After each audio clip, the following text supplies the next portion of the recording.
Bonjour à tous et à toutes. Tout d'abord, je m'excuse pour ce petit retard suite des embouteillages sur la route.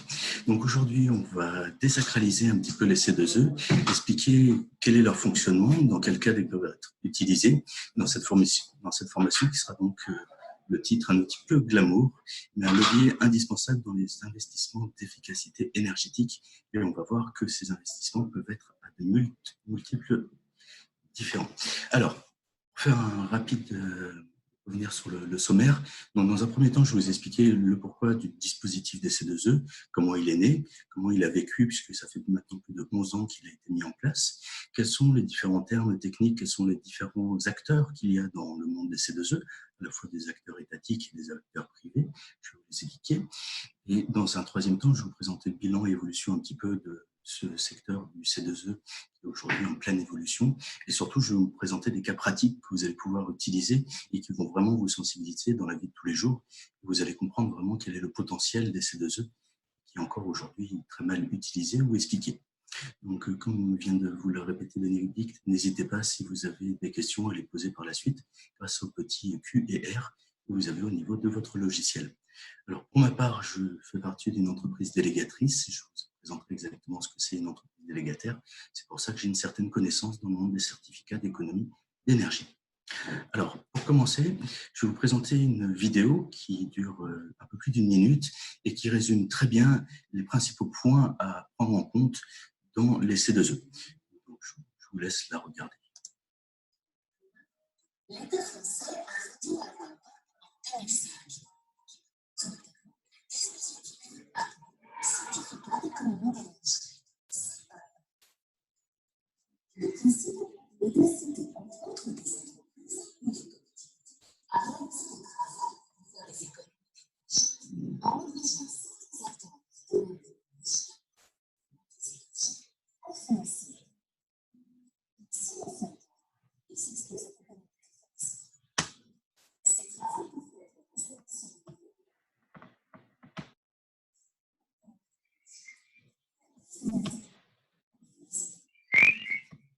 Lorsqu'elles souhaitent réaliser ce type de travail, les entreprises font les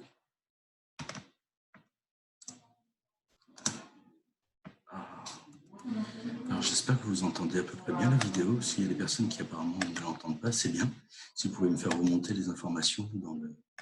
Oui, on n'entend pas en fait le son et voilà, est inaudible. Alors Concernant la vidéo ou me concernant? la vidéo, peut-être, qu'on peut envoyer le lien après par la suite.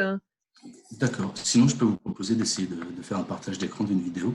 Ça peut durer une demi-seconde si vous avez. Vous allez voir si ça marche.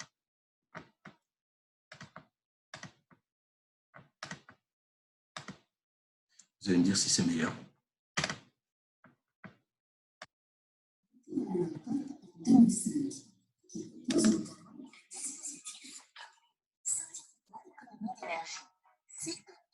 Non, on n'entend vraiment pas Vous le n'entendez pas? ouais, Alors, ouais, ouais, ouais, je non, non. vais l'expliquer, je pense que ça sera. Ouais, ouais, Donc, mais peut-être que en mettant le lien dans la barre, du chat, mais bon, ça va être un peu compliqué parce qu'on ne saura pas quand les gens auront eu le voilà, temps. donc normalement vous êtes revenu sur mon PowerPoint.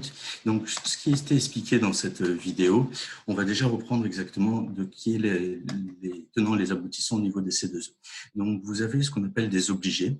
Les obligés sont les personnes qui ont une obligation de faire des économies d'énergie aux personnes qui utilisent leur... Voilà. Donc, par exemple, EDF ou Total, quand ils vendent de l'énergie, l'État a décidé en 2005, via la loi POP, de faire des économies à leurs clients. Donc, concrètement, c'est-à-dire que quand un client de Total ou de EDF ou de n'importe quelle personne qui vend de l'électricité ou qui vend du fuel, donc de l'énergie, fait donc des économies d'énergie via les C2E, c'est obligé, donc obligé, qui peut être, comme je vous disais, Total, EDF ou Engie, va financer cette économie qui est réalisée et tout le certificat d'économie d'énergie correspond à cela. Donc, pour vous expliquer exactement comment cela fonctionne, il faut partir déjà avec certaines informations qui sont les termes spécifiques des C2E. Donc, on va toujours parler de kilowatt QMAC. Alors, une kilowatt QMAC, c'est un kilowattheure cumulé et actualisé. Et concrètement, quand vous changez, on va prendre le cas d'une ampoule à incandescence, vous changez par une ampoule LED, l'État indique que vous avez une durée de vie du produit, donc pour la LED, ça va être 23 ans, et que comme vous allez concrètement changer demain cette ampoule à incandescence, vous allez économiser sur la durée de vie donc, de la LED, sur les 23 ans, une énergie. Et cette énergie va être comptabilisée en QMAC, donc cumulée et actualisée sur le temps. Et donc, un C2E est égal à 1 kW QMAC. Ça, c'est vraiment la base du dispositif. Donc, on va parler en cumulé et actualisé sur la durée de vie du produit, comme je vous l'indiquais. Donc, ça va être vrai pour l'ensemble des paramètres qui vont être utilisés dans le programme des C2E. Donc, cette formule va être utilisée pour calculer, on va dire, le gain énergétique qui est fait pour une isolation, le gain énergétique qui peut être fait pour une pompe à chaleur, pour n'importe quel élément qui va pouvoir économiser de l'énergie. Donc, c'est vraiment la base des certificats d'économie d'énergie avec le kilowatt QMAC.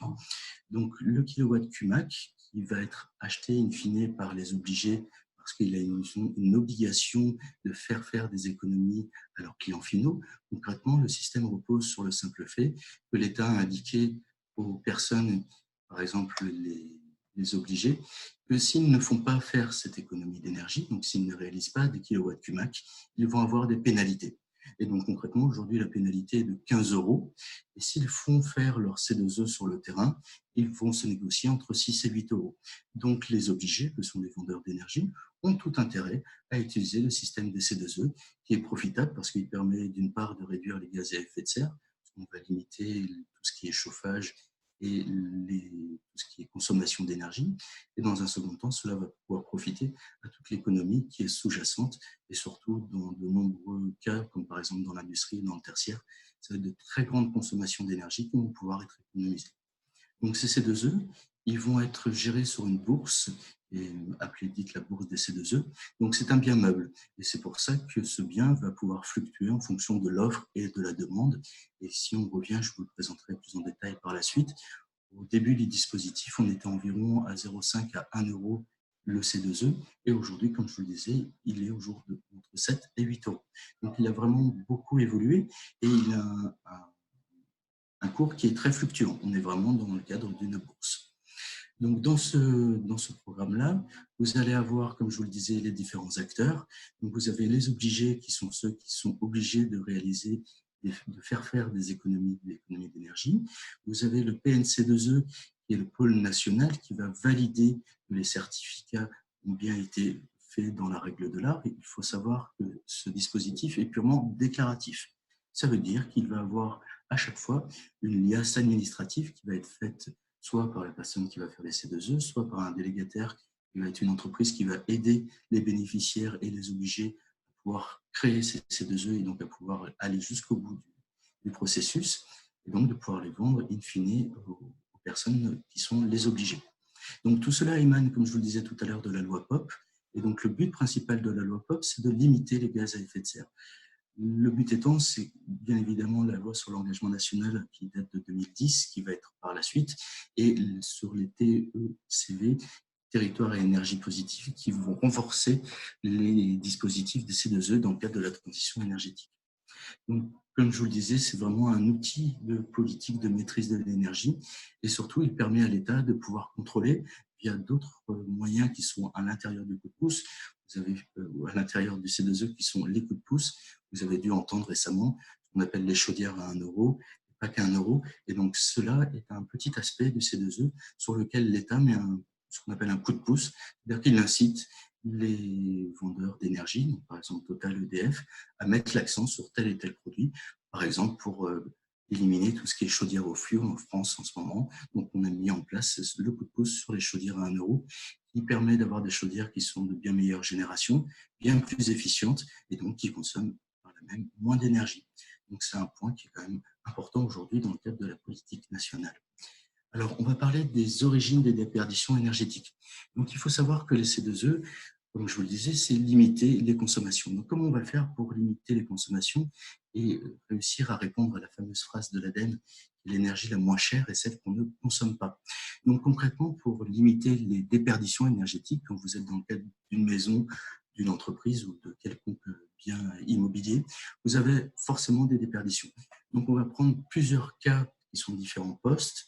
Vous allez avoir les postes qui sont dits des postes d'isolation, les postes d'équipement et le poste thermique. Donc concrètement, vous allez pouvoir limiter, comme vous le voyez sur l'image, entre 20 et 25% si vous faites une isolation de votre toiture. C'est pour ça que vous avez forcément entendu, voire peut-être trop entendu, de l'offre de l'isolation à 1 euro qui rentre dans le cadre des C2E. Vous avez bien évidemment l'isolation, on va parler du plancher bas, donc c'est limiter l'entrée de l'énergie dans la maison, c'est limiter la sortie d'énergie par la toiture et notamment par les murs et tout ce qui est pont thermique, les ponts thermiques étant les éléments qui permettent d'échapper, de faire échapper des calories, comme par exemple une fenêtre qui serait mal jointée au niveau d'un mur. Et après, on va retrouver l'ensemble des points qui vont rentrer dedans. Donc, ça va être ce qu'on appelle l'équipement. On va reprendre par exemple la GTC, GTB, qui sont la gestion technique des bâtiments. Tout ce qui est ventilation, vous allez pouvoir aussi avoir des gains assez intéressants. Et bien évidemment, sur la partie thermique, je vous l'ai expliqué sur les chaudières.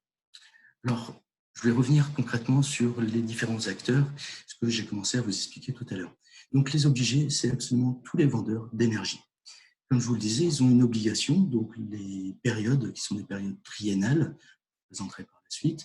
Donc, chaque obligé a une obligation à réaliser en fonction de ses ventes d'énergie. Et donc, on va lui dire, par exemple, sur la dernière période, vous allez avoir 600 terawatts d'économie cumulée et actualisée, ça veut dire 600 terawatts CUMAC à faire. C'est une obligation. Si vous n'arrivez pas à faire cette obligation, vous allez avoir des pénalités. Et comme je vous l'ai dit tout à l'heure, vous allez avoir une pénalité qui est environ de 15 euros par kilowatt CUMAC. Donc, c'est quelque chose, par mégawatt CUMAC, excusez-moi. Donc, c'est quelque chose qui les incite très fortement à utiliser le système des C2E et donc à utiliser la possibilité de faire des économies à leurs clients finaux. Ensuite, je vous ai parlé des délégataires.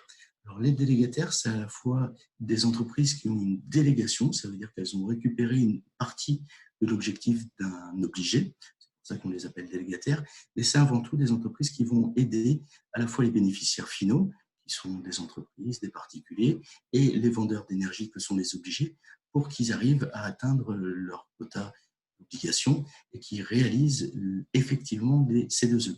Donc concrètement, on verra par la suite que pour avoir une création de C2E, on doit respecter énormément de critères, notamment, j'en ai commencé à en parler au niveau de l'alias administrative, comme le dispositif est purement déclaratif, il va falloir tout au long des travaux, on va prendre par exemple l'isolation, sur le devis en question, vous allez avoir des informations obligatoires qui sont par exemple le R d'un isolant, l'adresse exacte de la personne, et au fur et à mesure que vont se passer les travaux, on va retrouver toutes ces mêmes informations, à la fois sur le PV de réception, à la fois sur ce qu'on appelle l'attestation sur l'honneur, qui va attester que les travaux ont été faits en bonne et due forme par une entreprise qui pouvait le faire, dans les règles d'art par rapport à ce qui est demandé en termes de préconisation sur les C2E. Donc, on va voir que c'est des préconisations qui sont assez hautes.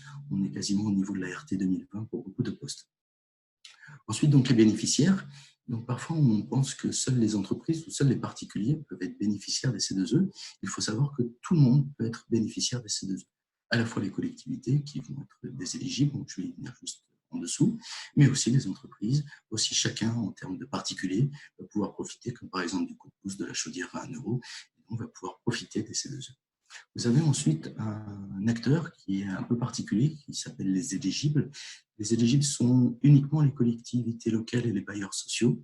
Et concrètement, ils ont l'avantage d'avoir des règles un peu différentes pour eux, qui leur permettent eux-mêmes de pouvoir créer ces C2E, en particulier pour les entreprises, parce qu'ils sont obligés de passer soit par un obligé, soit directement par un délégataire.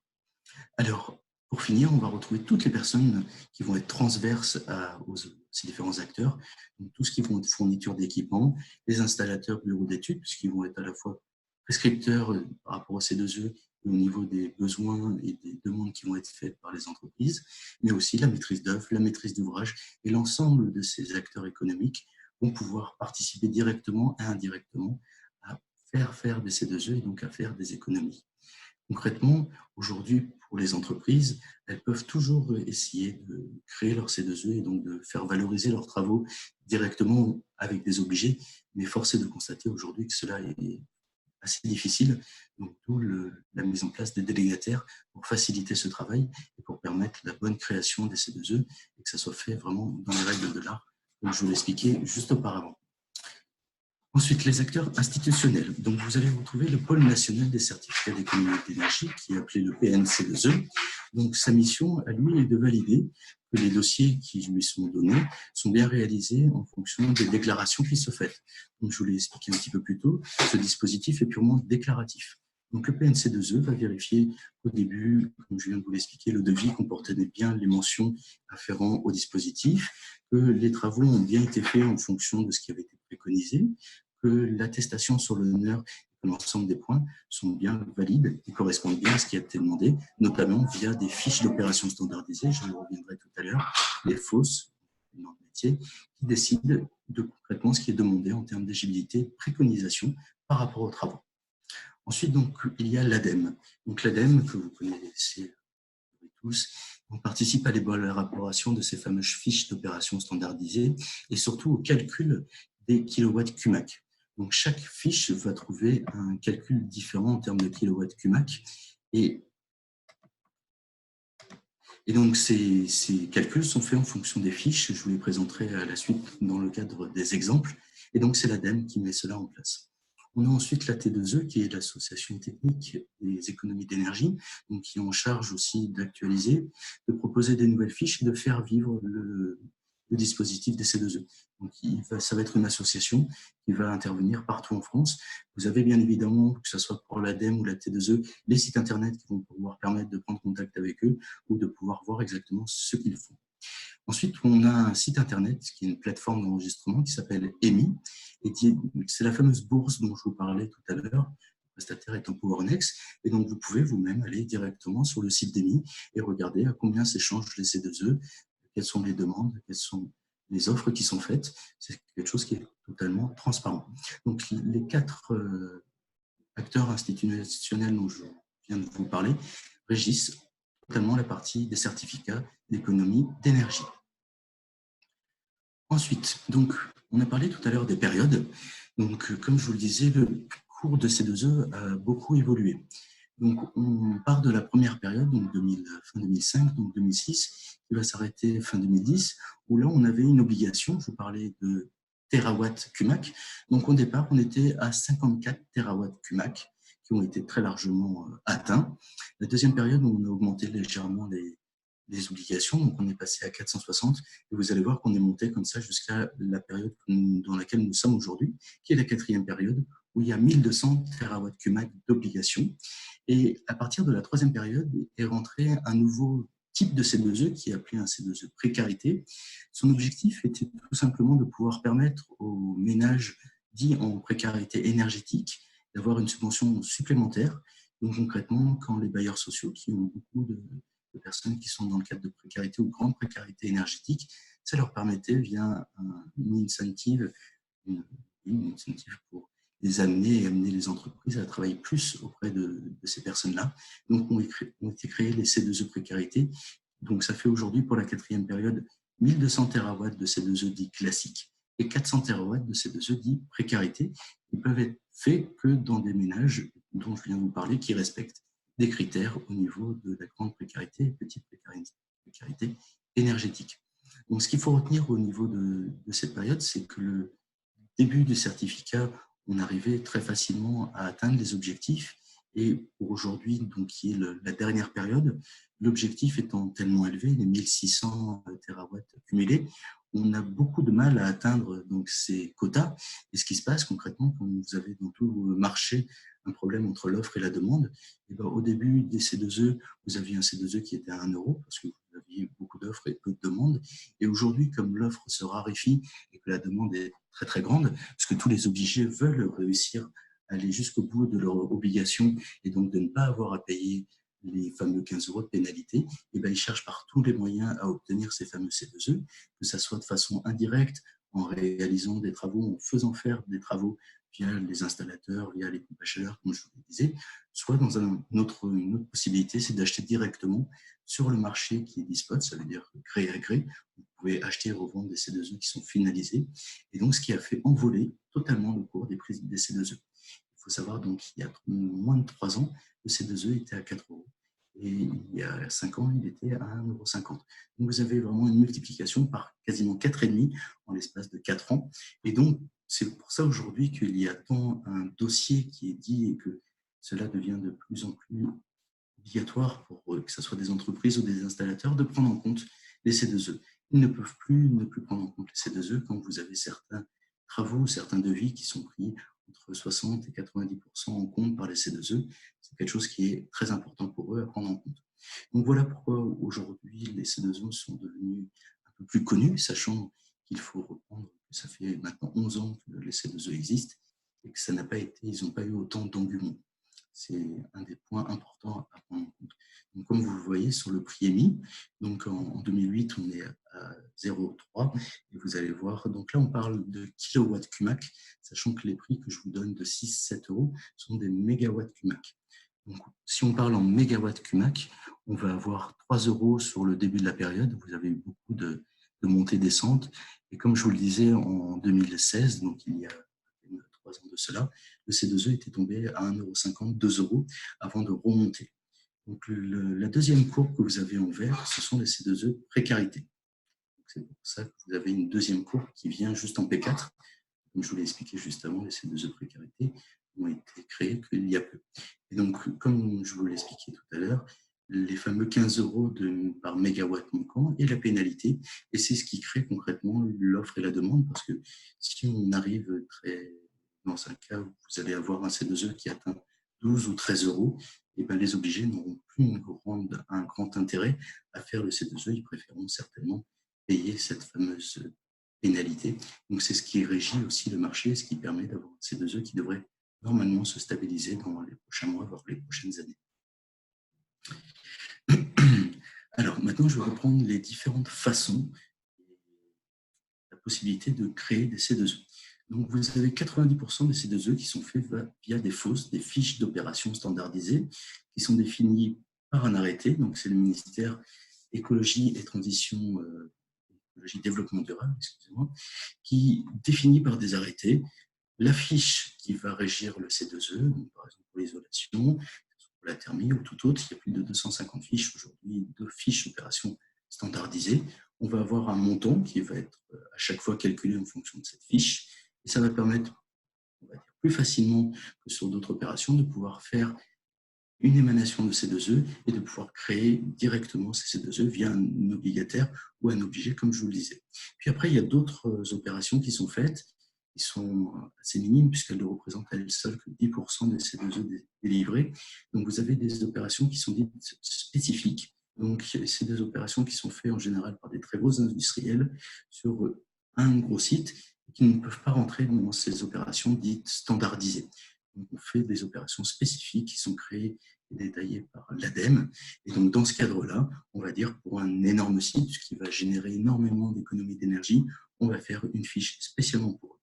Et puis, vous avez ce qu'on appelle les programmes. Donc, les programmes aujourd'hui, la T2E a publié ce slide-là, il était à 4%. Aujourd'hui, je crois qu'ils sont quasiment à 6-8% de ces 2E délivrés. Et donc, là-dedans, vous allez retrouver des formations, par exemple, les formations à l'éco-conduite, de l'information dans les différentes classes sur l'environnement durable, des programmes sur l'innovation, sur la précarité énergétique. Vous allez avoir plein d'autres choses qui vont pouvoir entrer là-dedans, mais qui vont être des programmes qui vont être montés par des entreprises ou par des associations, qui vont être présentés auprès de la T2E. Et la T2E, en fonction du potentiel d'énergie qui va être économisé et de ce qu'on va pouvoir récupérer in fine, va décider ou pas si ces programmes peuvent être subventionnés par les C2E. Et donc, dans ce cadre-là, par exemple, on va prendre le cas de la formation à l'éco-conduite pour les poids lourds, et ben, il va être décidé que vous avez 21 € qui sont pris directement pour faire ces formations. Vous n'avez pas à rentrer dans le cadre des opérations standardisées, on parle vraiment de programmes spécifiques au niveau des C2E. Donc voilà les 3 points qui vont permettre de créer des C2E. Nous, on va se cantonner beaucoup plus aux opérations standardisées, comme je vous le disais, qui représentent plus de 90% des opérations C2E produits, et qui sont surtout celles que vous allez rencontrer dans la vie de tous les jours en tant que maîtrise d'œuvre plutôt. Alors, je vous parlais des fiches d'opération standardisées. Donc, il y a, comme je vous disais, plus de 193. Aujourd'hui, on a 200. Donc, elles vont être divisées dans les différents secteurs. Vous allez avoir la partie résidentielle. C'est tout ce qui va concerner les particuliers. Vous allez voir la partie tertiaire. Donc, ça va être les entreprises. Ensuite, donc l'agriculture, on va retrouver, alors pour vous donner un petit peu des exemples à chaque fois, on va retrouver bien évidemment les postes d'enveloppe, ça veut dire l'isolation, qui sont un point vraiment très important dans le C2E. Et après, on va retrouver à différents niveaux, suivant la typologie du secteur. Par exemple, pour l'agriculture, vous avez beaucoup de fiches qui sont très spécialisées sur l'économie d'énergie dans les serres, dans l'utilisation de tracteurs, dans l'ensemble de ces points-là. Dans la partie qui est dit réseau, ça va être les réseaux, par exemple, d'éclairage. Quand vous faites de l'éclairage public, ou une mairie, par exemple, ils vont pouvoir, via les fiches d'opération standardisées, changer leur éclairage et rentrer via une fiche, une fosse, et pouvoir faire des C2E. Ensuite, on a le secteur de l'industrie, donc qui concerne les très grandes industries, et enfin, le transport. Donc, l'ensemble de ces fiches-là, je vous disais plus de 200 fiches, on va retrouver à chaque fois dans chacune de ces fiches, donc elles sont notées BAT, BAR, donc ça va être le début de la fiche, donc vous allez avoir la BAR 101 par exemple, qui va régir l'isolation des murs, la BAR 102, 103, 104, 105. Je vous invite, si vous le souhaitez, vous avez les liens à la fin du PowerPoint, à aller sur le site du ministère, vous allez avoir une page certificat d'économie d'énergie et vous pouvez vous-même télécharger l'ensemble de ces fiches pour voir ce qu'il en retourne dedans. Ensuite, pour continuer sur le coup de pouce dont je vous ai parlé tout à l'heure, c'est vraiment une action spécifique, le but étant de mettre le point sur, par exemple, on parlait des centrales et plutôt des chaudières à gaz, donc mettre le point sur quelque chose de très particulier et augmenter le volume de CUMAC. Donc, ce qui va intéresser concrètement les résidentiels, la partie des chaudières. Donc, concrètement, aujourd'hui, quand on parle de coup de pouce dans les chaudières, pour les chaudières à double condensation, cela va permettre d'avoir un forfait qui va être à 1 200 €, par exemple, dans certains cas. Et si on n'avait pas eu le coup de pouce, elle n'aurait été valorisée qu'à 300 €. Donc, l'État, en mettant vraiment un point d'orgue à augmenter la quantité de QMA qui est générée par cette opération, va pouvoir permettre de valoriser plus des C2E et donc va pouvoir permettre de faire ces offres à 1 €. Magique. Donc voilà pourquoi le coup de pouce est un point très important. Alors, maintenant, on va rentrer vraiment dans le vif de l'action et de comprendre comment, concrètement, on peut faire pour constituer un C2E. Donc, on va réfléchir à différentes questions. Donc, par rapport, là, on va vraiment être sur le cas d'une entreprise, en fait, de la maîtrise d'œuvre, savoir concrètement qu'est-ce que vous souhaitiez faire par rapport au C2E. Donc, vous voyez sur le côté, par rapport à son process, c'est ce que je veux moderniser mon outil de production. Est-ce que c'est réduire ma consommation d'énergie? Est-ce que c'est réduire ou augmenter mon confort? Est-ce que c'est valoriser mes actifs? Et en fonction de toutes ces informations et en fonction de ce problème qui va être posé, on va voir concrètement quelle partie des C2E va pouvoir être allouée à ce type de choses. Donc, dans le cadre des luminaires, par exemple, ça va être un certain type de DED. Dans le cadre des murs, il va falloir respecter un certain R. Dans le cadre d'une augmentation de production, on va réfléchir à comment régir les différents variateurs de vitesse pour pouvoir permettre de répondre toujours mieux à la demande sans consommer plus d'énergie. Donc, c'est via une multitude de façons que nous pouvons avoir une réponse par rapport au point numéro 1 et savoir concrètement les C2E qui vont pouvoir nous intéresser. Une fois qu'on sait exactement ce qu'il en est par rapport au poste qu'on va pouvoir utiliser, il va falloir choisir un acteur. Donc, certaines entreprises choisissent d'être accompagnées ou pas. Il faut savoir aujourd'hui que 99% des entreprises ou des personnes qui veulent mettre en place des C2E, des certificats d'économie d'énergie, prennent un délégataire pour la simple et bonne raison, comme je vous l'ai expliqué, que vous avez une liasse administrative et un montage de dossier qui est assez lourd. Et donc, concrètement, cela permet d'avoir l'obtention des C2E. Et un point très important sur le C2E, c'est qu'ils ne sont créés qu'à l'atterrissage. On va voir ça par la suite.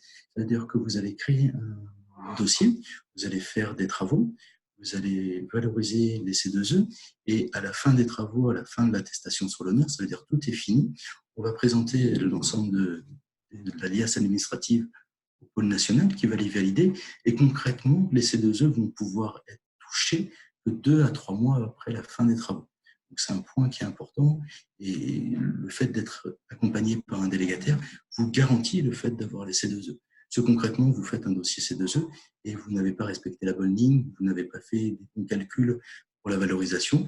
Le pôle national vous indique que les C2E ne sont pas valables et donc vous pouvez vous asseoir dessus, comme on dit, ça veut dire concrètement, vous n'avez pas de création de C2E, donc vous n'avez aucun montant financier à allouer pour ce poste-là. D'où l'importance de se faire accompagner. Alors, constituer un dossier C2E, c'est ce que je viens un peu de vous expliquer, c'est-à-dire qu'est-ce qu'il faut respecter comme étape, qu'est-ce qu'il faut respecter comme matériel à privilégier plutôt qu'un autre, est-ce qu'il y a une préconisation particulière pour l'isolation, pour la thermie, quelles sont-elles, comment les savoir, comment les connaître. Donc, c'est un point très important de savoir la constitution du dossier et surtout les différents éléments à mettre dedans. Donc, je vous parlais d'un devis signé, je vous parle aussi d'une attestation sur l'honneur, d'un PV de réception. Donc, c'est beaucoup de papier qu'on va devoir mettre dans ce dossier administratif pour pouvoir avoir cette fameuse création de C2E. Ensuite, vous allez avoir bien évidemment la valorisation des C2E. Donc aujourd'hui, c'est le nerf de la guerre, comme vous l'avez compris, les C2E sont à leur plus haut niveau historique. Donc tout le monde, bien évidemment, souhaite que ces C2E soient le mieux valorisés. Et donc vous allez pouvoir, suivant votre choix, faire valoriser ces C2E directement par des obligés ou par des délégataires en fonction de ce que vous souhaitez et aussi en fonction du type de travaux que vous faites. Sachant que les travaux sont tous valorisés plus ou moins selon leur énergie finale qui sont économisées. Et puis, quand est-ce que je vais toucher mon financement? Comme je viens de vous l'expliquer, ce n'est pas aussi simple que ça. Alors, vous allez pouvoir passer par des délégataires ou par d'autres structures qui vont pouvoir, par exemple, vous faire une avance au niveau de quand vous déposez au pôle national des C2E. Il y en a qui vous font une avance totale pour que vous puissiez ne pas avoir à sortir d'argent quand vous faites, par exemple, cette fameuse isolation à 1 euro. On va utiliser ce qu'on appelle un mandat de subrogation. Donc, le délégataire ou l'obligé va payer directement l'entreprise pour éviter que le particulier ait à faire la sortie d'argent. Donc, le point numéro 6, c'est vraiment un point très important parce que parfois, certaines personnes se disent c'est une subvention, donc je vais la toucher au moment où je vais faire mon CCTP, au moment où je vais déposer mes permis. Et donc, bien évidemment que ce n'est pas le cas.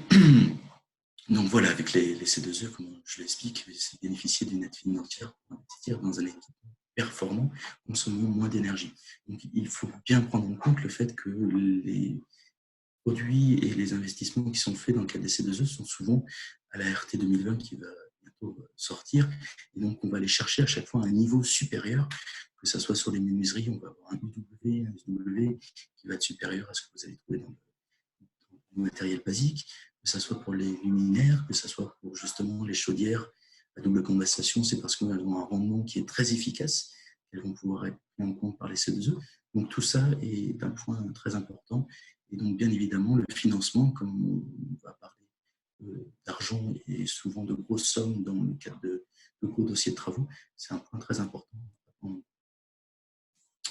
Alors, je vais revenir rapidement sur la partie industrie pour vous expliquer exactement le pourquoi du comment.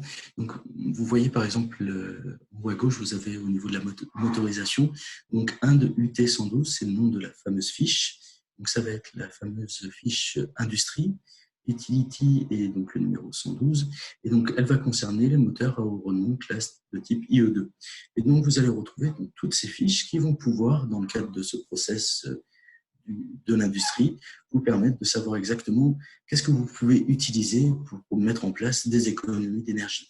Et surtout, comment vous allez pouvoir, via certains postes, donc par exemple le poste de froid ou l'éclairage ou le chaud, mettre en place des possibilités de réglage. Ça veut dire qu'on va avoir, par exemple, sur le type de moteur, de variation, de système de transaction, des petits réglages de variations qui vont pouvoir permettre d'économiser de l'énergie. Cette énergie va bien sûr être valorisée au niveau des C2E. Vous allez retrouver dans les fiches de froid des systèmes de condensation, ce qu'on appelle aussi de la récupération de chaleur sur le froid, qui sont tout moyens de pouvoir économiser de l'énergie dans différents postes. Alors, je vais aller assez rapidement sur l'industrie, parce que c'est un secteur qui est assez complexe, mais c'est pour vous montrer vraiment toutes les possibilités qui sont offertes aujourd'hui dans ce cadre-là. On va retrouver donc le bâtiment, la BAT. Donc ça, c'est quelque chose qui va vraiment vous parler. Donc on va parler bien évidemment d'isolation, parce que l'isolation est un point primordial, parce qu'en mettant simplement de la laine de roche ou de la laine de verre, on peut déjà faire énormément d'économies d'énergie. C'est pour ça que vous avez beaucoup entendu parler d'isolation, notamment dans le cadre de l'isolation 1 euro, qui est réservée bien évidemment aux particuliers. Et donc, vous allez avoir les BAT EN101, comme je vous le racontais. Donc, le bâtiment, c'est le tertiaire, EN, c'est l'enveloppe, et 101, donc le numéro de la fiche. Donc, vous allez retrouver à chaque fois une fiche par poste. Donc, pour l'isolation des combles, pour l'isolation des murs, l'isolation des toits terrasses, vous allez retrouver tout cela. Alors, il faut savoir que la France d'outre-mer n'est pas sans fiches. Il y a quelques fiches qui sont aussi faites pour les DOM et les TOM. Donc, pour les DOM, excusez-moi, pas pour les TOM, qui sont pris en compte. Donc, vous allez à chaque fois avoir à côté de ces fiches la mention France d'outre-mer. Sur le côté gauche, vous allez retrouver les principales fiches concernant la thermie. Donc, on va retrouver les chaudières, les robinets, les radiateurs, l'ensemble des systèmes, par exemple la PAC. Alors, sur la PAC, je vais faire un petit arrêt parce qu'on pose toujours la question de savoir les PAC, les pompes à chaleur.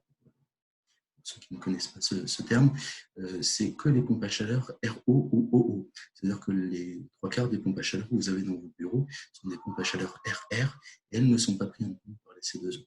Donc parfois, ça va pouvoir permettre pour des installations dans des bureaux d'aller vers des matériels qui ont des meilleurs rendements et qui permettent de mieux refroidir ou de mieux réchauffer des pièces. Voilà, donc on a l'ensemble de ces fiches-là. Comme je vous l'ai expliqué tout à l'heure, vous en retrouvez à peu près 60 à 70 par secteur. Là, on va retrouver celui donc, du froid, de la ventilation, de l'éclairage. Donc, vous avez l'ensemble de ces fiches qui sont valorisables. Et donc, quand on a un travaux à faire, on va aller à chaque fois repérer la fiche qui va nous permettre de pouvoir valoriser, de pouvoir qualifier exactement le travail qui va être mis en place. Donc, par exemple, la ventilation à double flux avec un échangeur à débit constant va pouvoir être pris en compte parce que c'est quelque chose qui permet d'économiser beaucoup d'énergie. Il faut savoir, dans les différentes fiches, vous allez avoir des fiches où il y a plus ou moins ce qu'on appelle le restant à charge. C'est-à-dire que concrètement, quand vous faites une isolation d'un bâtiment, alors on va parler d'isolation des combles, vous allez permettre une grande économie d'énergie. Donc vous allez avoir très peu de restant à charge. Par contre, quand vous faites la même isolation, mais sur une isolation d'un toit terrasse, ça permet beaucoup moins d'économiser d'énergie, parce qu'en général, elles sont déjà forcément isolées. Et puis en plus, quand vous faites un toit terrasse, ce qui coûte très cher, ce n'est pas l'isolation, c'est tout le reste du travail qui va être fait, notamment d'étanchéité. Donc vous allez avoir un gros restant en charge. Donc après, vous allez pouvoir utiliser, entre guillemets, ces fiches, plus ou moins, suivant la prise en compte qu'elles vont donner en termes de devis. Donc, comme je vous l'ai expliqué, on peut avoir, par exemple, l'ITE où les menuiseries sont assez peu prises en compte, surtout les menuiseries. Vous allez avoir une prise en compte environ de 50 € par mètre carré, sachant qu'une menuiserie, on va être entre 400 et 600 € pour la menuiserie. Donc, vous pouvez avoir tout ou partie de ces postes de travaux qui vont être valorisés, et c'est très aléatoire, suivant la fiche que vous allez utiliser. Vous allez avoir pas du tout la même valorisation qui est faite, et donc le restant à charge ne sera pas du tout le même. Je répondrai bien évidemment à toutes les questions qui s'affichent par la suite.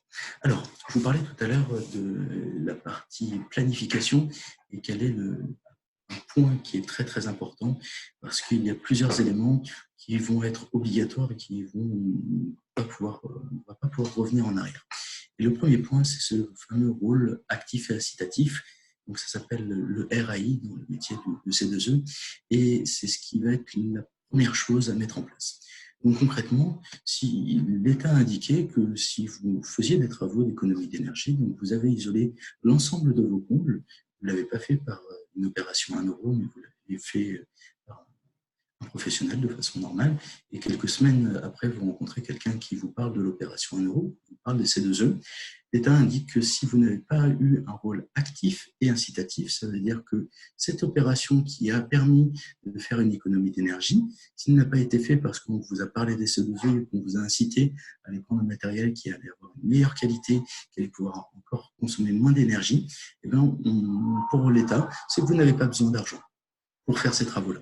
Donc, pour l'État, il est obligatoire, à chaque fois qu'on va mettre en place une demande de C2E, d'avoir ce qu'on appelle un rôle actif et incitatif. Donc concrètement, ça peut être un courrier en lettres recommandées, ça peut être une convention avec une entreprise qui va être un contrat cadre dans lequel on va indiquer qu'on fait une opération d'économie d'énergie, on va avoir un rôle actif et incitatif auprès d'une entreprise, auprès d'un secteur, et grâce à cela, on va proposer des matériels qui vont être plus éligibles, des matériels qui vont avoir des meilleures technicités pour répondre à la demande des C2E. Et donc, quand on va rentrer dans ce dispositif, on va pouvoir par la suite avoir une valorisation et donc un coût monétaire de l'économie d'énergie qui va être identifié par la suite. Donc ça, c'est vraiment un point primordial. En tant que maîtrise d'œuvre, vous pouvez bien évidemment avoir ce qu'on appelle les lettres recommandées qui vont être faites au niveau du bénéficiaire, parce que c'est toujours le maître d'ouvrage qui va avoir la partie C2E. On peut après avoir des subrogations, mais ça va être des dossiers plus détaillés. Donc c'est un point toujours très important de savoir si le rôle des C2E a été actif et incitatif.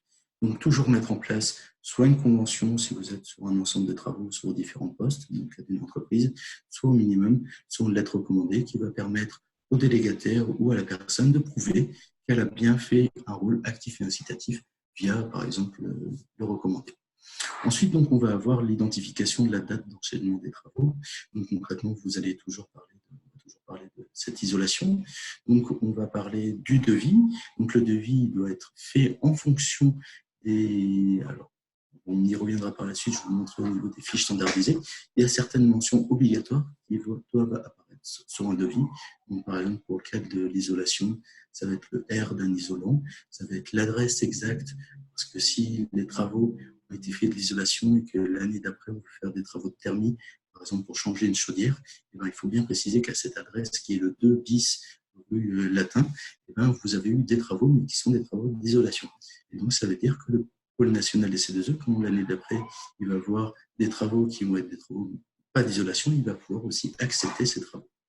Donc, vous allez toujours fournir soit un devis, soit un bon de commande signé.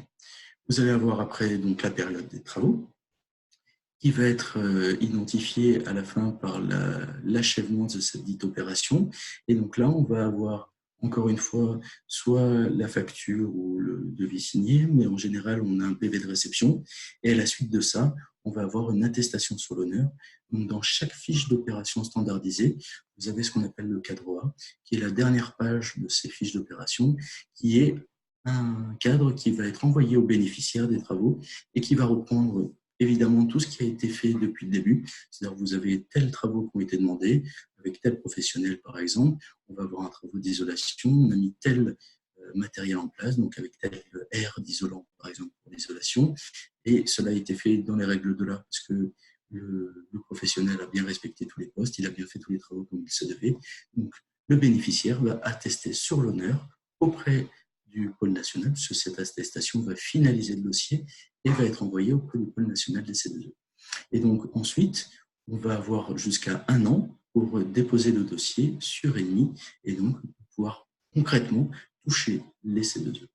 Donc, il faut toujours penser et toujours avoir à l'idée que les C2E se font sur un ensemble de temps et c'est quelque chose qui doit être pris en compte parce que si vous n'avez pas la bonne identification des travaux, si vous n'avez pas l'attestation sur l'honneur ou la bonne pièce, le pôle national va tout simplement refuser votre dossier et donc vous ne pourrez pas avoir accès au C2E.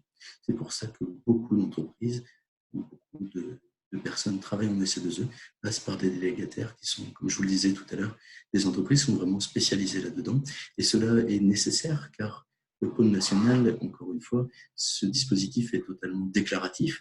Donc, si tous les documents qu'on va apporter pour faire cette fameuse déclaration ne sont pas tous liés avec, par exemple, le même numéro de devis, avec l'ensemble des informations qu'on va retrouver pour identifier la date d'engagement, la date d'achèvement, et bien pour le pôle national, ça va être compliqué. Donc, c'est pour ça qu'il y a une rigueur très importante à avoir quant à la constitution des demandes C2E.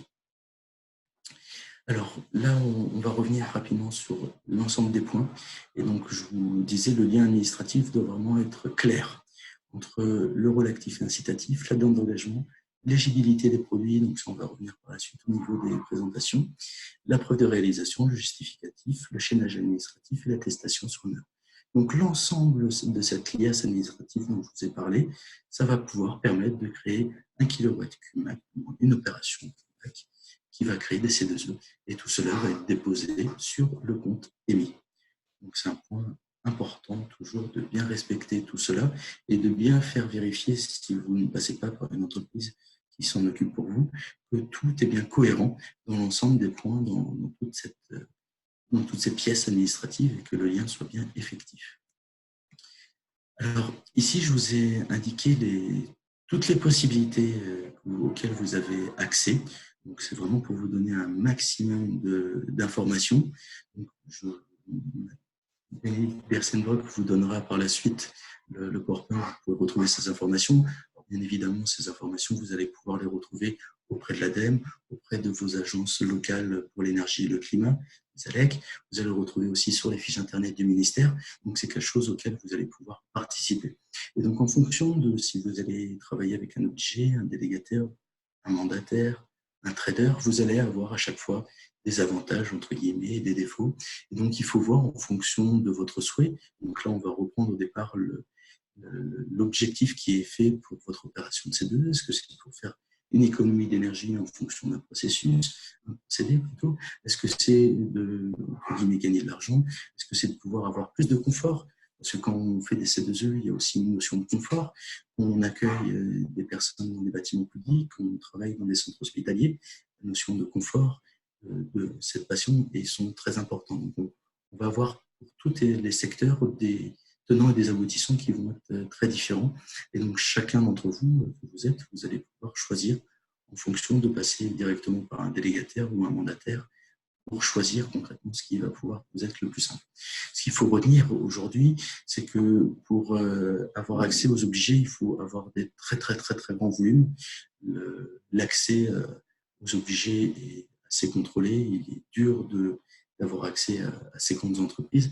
Donc, encore une fois, l'intérêt des délégataires est vraiment important parce qu'ils font le lien entre ces obligés, l'ensemble des bénéficiaires, et surtout, ils ont un rôle transverse parce qu'ils vont pouvoir à la fois accompagner le client, mais aussi l'installateur et faire que tout ce petit monde puisse bien s'entendre pour qu'à la fin, les C2E soient bien créés. Puis après, vous allez avoir plein d'autres institutionnels. Donc, notamment, vous avez aujourd'hui beaucoup de personnes qui vous appellent. Ce sont notamment des mandataires. Des personnes qui n'ont pas réussi à avoir une délégation et qui vont juste surfer sur les C2E et qui vont vous proposer des choses miraculeuses. Donc, il faut aussi se méfier dans ce marché qui est un petit peu nébuleux. Prenez bien les informations auprès des différents acteurs et rapprochez-vous bien évidemment toujours des acteurs institutionnels tels que l'ADEME, l'ALEC et l'ensemble des institutions. Bien évidemment, le ministère de l'écologie et de la transition énergétique pourra vous aider dans ce sens-là.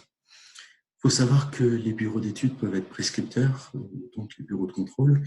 Pour la dernière période, qui est celle qui nous occupe, il faut savoir que tous les derniers coups de pouce ont maintenant des obligations d'être contrôlés par des organismes pour limiter tous les abus, parce qu'il y a eu quelques abus, il ne faut pas se le cacher, dans les périodes précédentes. Donc, les opérations de ces 2 ans maintenant sont contrôlées et de plus en plus contrôlées. Une obligation qui a été mise très récemment par l'État. Alors ensuite, on a regardé tout à l'heure le versement des primes et donc concrètement, comment je vais toucher et comment je vais pouvoir verser mes C2E.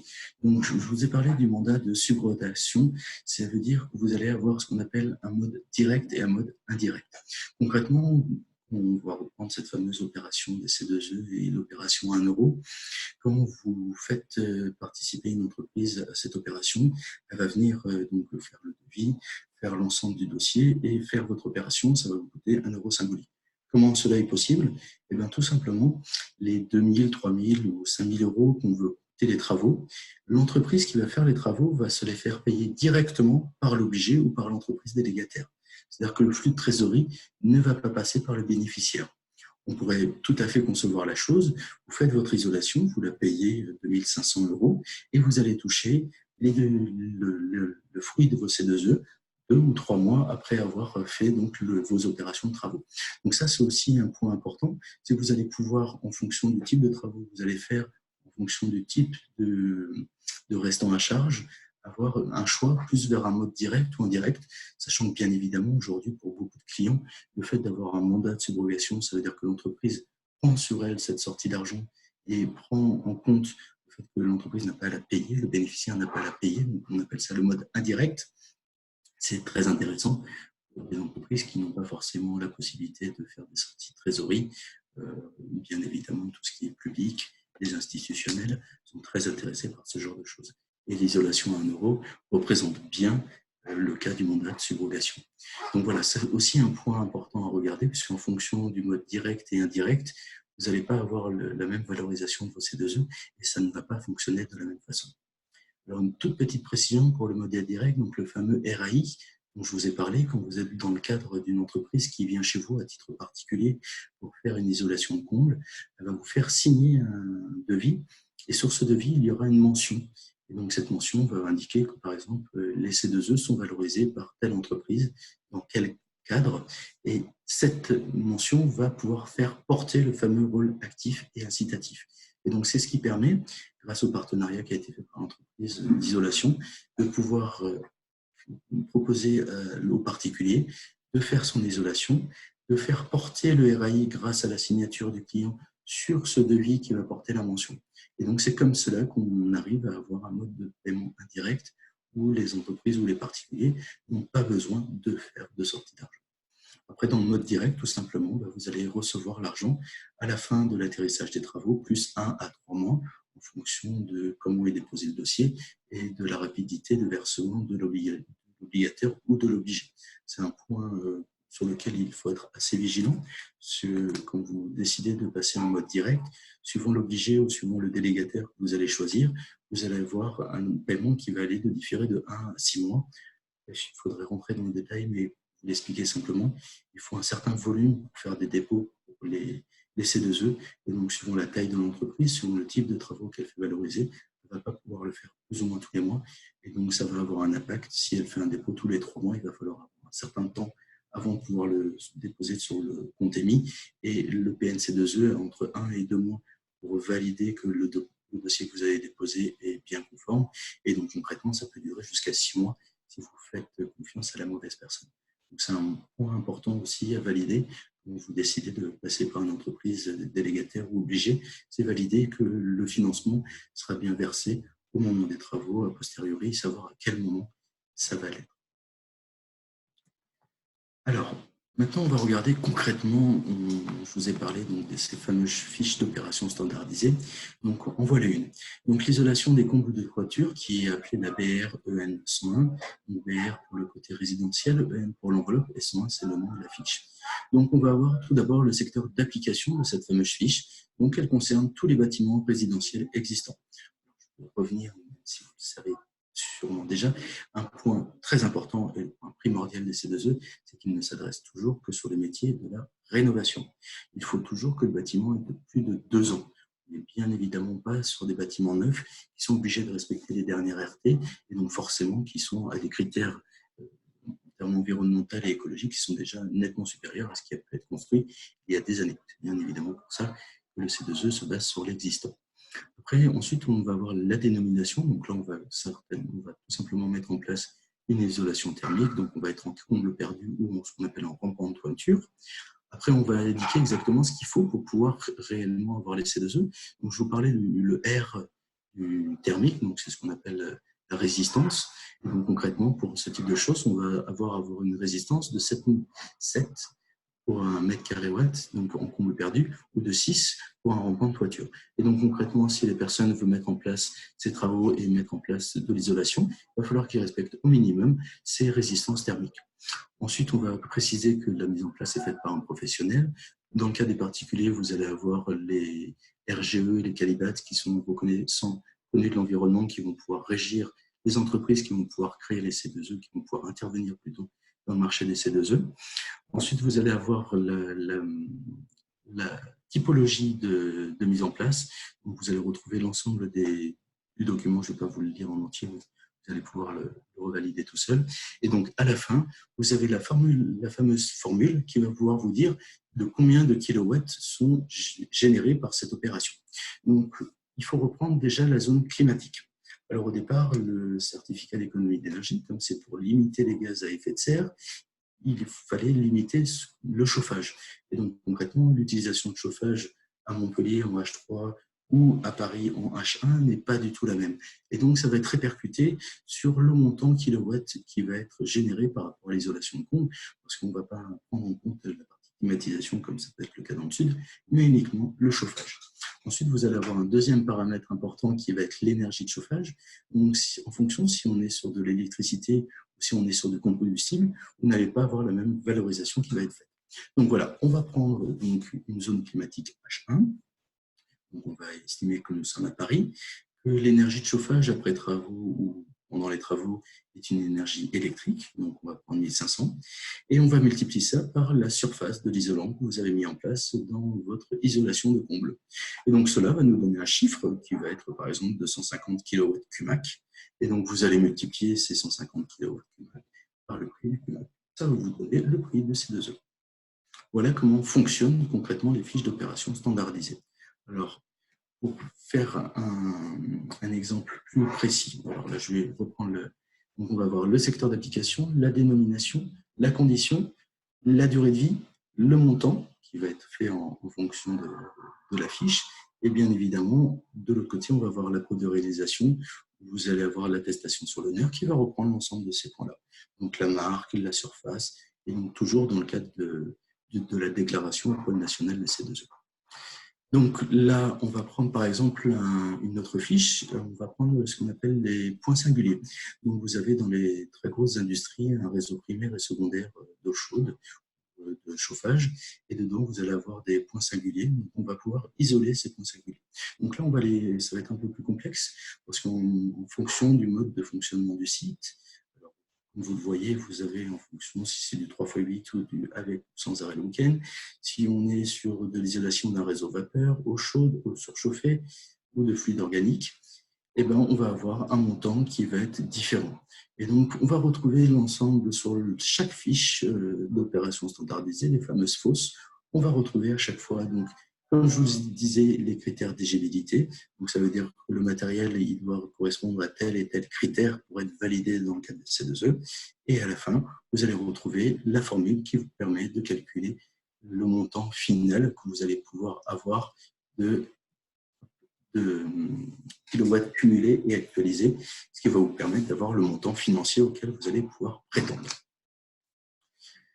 Donc, pour résumer et surtout pour rappeler les points importants, comme vous l'avez, je pense, compris, les C2E, c'est vraiment des choses qui sont très intéressantes parce qu'ils vous permettent bien évidemment d'avoir une aide directe pour vos travaux. Donc, concrètement, le TRI ou retour sur investissement est meilleur. Cela diffère suivant les fiches, comme je vous l'expliquais par rapport au restant à charge, mais vous allez toujours bénéficier d'une aide, donc c'est un point très important. Bien évidemment, vous allez pouvoir gagner en confort d'usage et de qualité de réalisation. Quand je vous parlais d'artisans ou de personnes qui sont RGE, donc ça veut dire qu'ils font des travaux dans un certain sens, en respectant certaines chartes et certains critères. Les conforts d'usage, ça peut être très évident quand vous êtes dans le cadre de personnes qui hébergent, par exemple le cas d'hôpitaux, vous allez pouvoir mettre des vitraux, des vitrages qui sont de meilleure qualité, vous allez avoir un chauffage qui permet d'avoir une meilleure qualité d'air dans un hôpital, c'est quelque chose qui est vraiment parlant. Et puis, bien évidemment, la réduction de consommation d'énergie. Donc, ça, c'est bien évidemment le premier, mais parfois oublié des axes du C2E, c'est vraiment pour réduire la consommation d'énergie, pour réduire, in fine, les gaz à effet de serre. Et puis, un troisième et quatrième et dernier effet qui va être indirect, c'est bien sûr la valorisation d'un patrimoine. On sait aujourd'hui qu'un bâtiment qui a une étiquette E ou F, on va pouvoir faire des travaux d'amélioration et de réhabilitation, on va pouvoir accéder à une étiquette B ou C. Bien évidemment, la valorisation de ce patrimoine sera bien plus élevée, sera bien meilleure. Donc voilà pour finaliser et surtout synthétiser sur les raisons d'accéder au C2E si ce n'était pas encore assez évident pour vous. Donc pour conclure, sur ce point des C2E, donc encore une fois, c'est un levier de financement qui est encore trop peu connu et trop peu utilisé par la maîtrise d'œuvre. Je suis confronté dans mon métier tous les jours à des architectes, des maîtres d'œuvre qui font des très gros projets dans lesquels vous pouvez avoir beaucoup de postes qui sont mis en place dans le cadre des C2E, sauf qu'ils n'ont pas forcément l'information, ils trouvent que c'est trop compliqué, ils ne connaissent pas comment fonctionnent les dispositifs. pour eux, c'est du travail en plus, concrètement. Et aujourd'hui, avec la valorisation des C2E, comme je vous l'ai expliqué, c'est vraiment quelque chose de très important parce que ça permet bien évidemment d'avoir un ROI beaucoup plus rapide. Le TRI, ou le ROI, suivant si vous êtes angliciste ou du côté français, est bien évidemment réduit par rapport aux subventions qui vont être apportées. On peut même avoir un ROI qui va être immédiat dans le cadre d'un zéro restant à charge, comme je vous l'ai expliqué, sur tout ce qui est travaux d'isolation, où vous avez un restant à charge qui est quasiment à zéro, et même dans certains cas aujourd'hui, dans des grandes entreprises, comme par exemple dans le cadre du secteur de la santé ou autre, vous avez une valorisation qui est meilleure parce que vous avez des bâtiments qui sont en 24-24, dans lesquels vous avez du personnel, dans lequel vous avez de l'hébergement, donc vous allez avoir un facteur correctif qui va augmenter tout cela. Et donc, vous allez avoir parfois même plus que le montant des travaux qui doit pouvoir être subventionné. Même si cela paraît un petit peu fou, c'est le cas aujourd'hui. Bien évidemment, la maîtrise du process de commande, je l'ai expliqué juste avant, au niveau de la qualité et de la rigueur que vous allez pouvoir mettre en place, comme il faut à chaque fois avoir du matériel qui soit compatible, qui soit éligible au C2E. Donc, ça va obliger une certaine rigueur, à la fois au niveau de l'émission des différentes informations qui vont être faites, au niveau des dépôts et des devis. Donc, c'est un point important. Et puis, bien sûr, les prescriptions, comme je vous le disais, qu'on va être sur des menuiseries, on va être sur de l'isolant ou de la LED ou tout autre matériel qui va être mis en place. Pour aller accéder au C2E, on va toujours demander des préconisations techniques qui sont bien supérieures aux préconisations lambda du marché sur lequel vous allez être. Alors après, va se poser une question, et c'est à vous de voir si le jeu en vaut la chandelle. Par exemple, dans le cadre de rénovation globale, chaque poste va pouvoir permettre d'être comblé par un autre poste. Donc, on va prendre un bâtiment, vous allez avoir une isolation qui va peut-être être valorisée à 120% de son coût, puis derrière, vous allez avoir des menuiseries qui vont être valorisées à 20%. Et donc, dans le cadre d'une rénovation globale, vous allez pouvoir, avec tous les postes, faire un équilibre et avoir entre 20 et 40% de l'ensemble de la réhabilitation qui sont pris en compte par les C2E, en allant chercher, bien évidemment, des prescriptions qui sont supérieures. Dans le cadre de menuiserie, vous allez avoir un U et un SW qui sont quasiment au niveau du triple vitrage qu'on avait avant, pour vous indiquer vraiment ce point-là. Et puis pour finir, vous avez une incitation aux économies d'énergie. Et ça, aujourd'hui, dans le cadre des problématiques terrestres au niveau de l'écologie et de tout ce qu'il en est, je pense que c'est une bonne chose de pouvoir mettre en place ce type de dispositif, même si c'est une petite goutte d'eau par rapport au reste. C'est toujours ça qui est pris en compte et qui permet de faire avancer un petit peu le chimique au total. Donc ce dispositif permet bien évidemment de faire des économies d'énergie, de pouvoir économiser à la fois de l'énergie au niveau électricité, mais de l'énergie au niveau des fluides, au niveau du temps humain, à tous les niveaux. C'est vraiment quelque chose de très important. Voilà, j'espère que vous avez apprécié cette présentation. Alors, je l'ai faite résolument assez synthétique parce que, comme vous l'avez compris, on peut passer beaucoup de temps au niveau des C2E. Donc, après, ce que je vous amène à faire, c'est, si vous le souhaitez, comme je vous le disais tout à l'heure, aller sur les différents sites à la fois de la C2E, de l'ADEME et du ministère de la Transition écologique et solidaire du gouvernement. Vous allez retrouver les certificats d'économie d'énergie. Et donc, vous allez pouvoir vous renseigner là-dessus pour essayer de profiter au maximum. Et bien évidemment, j'attire votre attention sur les entreprises délégatrices qui vont pouvoir vous aider et surtout vous permettre d'aller beaucoup plus rapidement dans le cadre pour établir vos CCTP et que vous soyez bien évidemment avec les bons critères pour prendre les C2E en amont le plus tôt possible et pour ne pas avoir à chaque fois à changer vos DPGF ou CCTP. Donc voilà. Après, pour aller plus loin, bien évidemment, vous avez les sites, vous allez retrouver énormément d'informations sur Internet. Et puis, vous pouvez bien évidemment me questionner en direct live. Je vais dès maintenant répondre à vos différentes questions. Oui, parfait. Merci, Colin. Je vois qu'il y a 10 questions. Donc, le plus simple, c'est de prendre… Donc, la première question… Voilà, la première question. Et puis de cliquer sur le bouton à chaque fois, répondre en direct, comme ça… Alors, la question numéro 1, donc bénéficiaire aussi l'établissement publics, EPST, organismes de recherche comme l'INRA. Alors oui, exactement, vous avez tous les établissements publics. Alors après, suivant si vous êtes régi par un ministère ou autre, vous allez très certainement avoir soit une convention, soit quelque chose qui a été fait par l'organisme qui a mis en place cette convention. Mais bien évidemment, tous les établissements peuvent en profiter, sous réserve, encore une fois, qu'elles fassent les bonnes prescriptions et qu'elles fassent le bon scope au niveau de l'alias administrative. Il faut savoir après, pour certains établissements publics, comme je vous l'ai dit, ils ont des statuts très particuliers qui sont des statuts d'éligibles et qui leur permettent, donc ça je pourrais faire un laïus supplémentaire là-dessus, parce que vous avez vraiment des règles qui sont bien différentes par rapport à ça. Alors ensuite, deuxième question, qui réalise la liasse administrative? Le délégataire, le bénéficiaire? Eh bien, tout dépend avec qui vous choisissez de passer. Sachant que si vous passez avec un délégataire, c'est tout l'intérêt, c'est que ce soit lui qui fasse cette fameuse liasse administrative. Donc, il va vous demander, par exemple, si vous êtes bénéficiaire, aux entreprises qui ont fait les travaux, de leur donner les devis avec les bonnes mentions qu'il y a dessus, aux bénéficiaires de bien lui transmettre l'attestation sur l'honneur. Il va quelque part vous faciliter la vie et vous permettre de pouvoir avoir une certitude au niveau des C2E. Comme je vous le disais, si jamais vous avez fait l'ensemble de la liasse administrative et qu'au sein de cette liasse, vous n'avez pas respecté exactement l'alinéa 1 et vous ne retrouvez pas un lien de causalité par rapport aux différents numéros, et bien le pôle national des C2E va tout simplement vous dire que le dossier n'est pas valable et donc vous allez ne pas avoir ces C2E. Donc vraiment, être très vigilant sur le fait que les C2E ne sont créés qu'à la toute fin du processus et donc il ne faut pas vendre la peau de l'ours pour l'avoir tué. Alors, sur la partie de l'alias administrative, j'espère avoir répondu à cette question. Alors, vous avez dit quatrième et dernière période. Alors, non, c'est la période dans laquelle nous sommes aujourd'hui et ça ne sera pas la dernière. Aujourd'hui, la période 5 et 6 sont pour parler au niveau du gouvernement.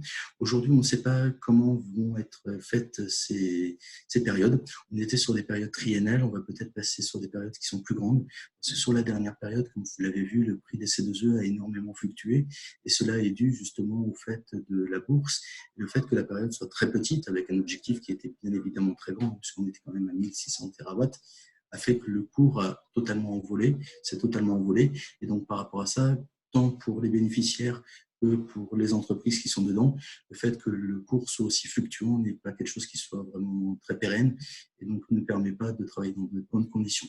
Donc, l'intérêt à la fois des obligés, de l'État et de tous les acteurs, c'est d'avoir des périodes qui sont peut-être un peu plus longues pour permettre d'avoir un C2E qui soit un cours du C2E qui soit moins fluctuant.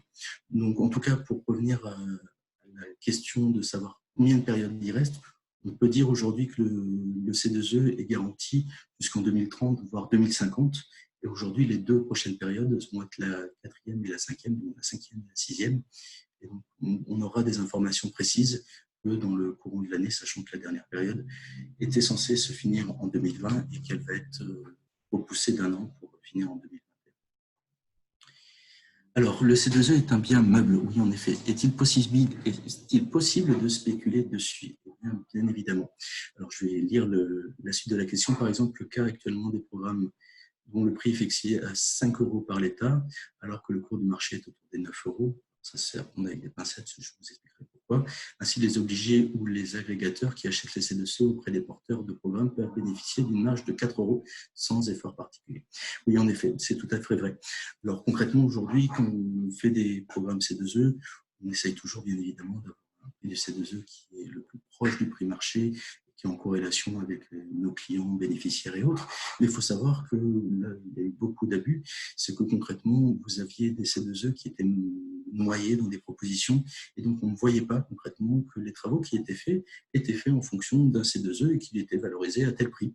Et donc la personne cédait, ce qu'on appelle céder, c'est voir C2E, et concrètement l'entreprise, elle faisait des travaux pas pour gagner de l'argent, mais juste pour gagner de l'argent sur les C2E. Et donc, c'est créé énormément d'entreprises, de mandataires qui ont surfé sur cette vague parce que quand vous avez 100 000 € de C2E et vous prenez 2, 3, 4 € du mégawatt, ça vous fait des marges qui sont extraordinaires. Et donc, beaucoup de personnes se sont engouffrées dans ce marché pour faire un maximum de spéculation. Et donc, vous avez aujourd'hui des traders sur les C2E.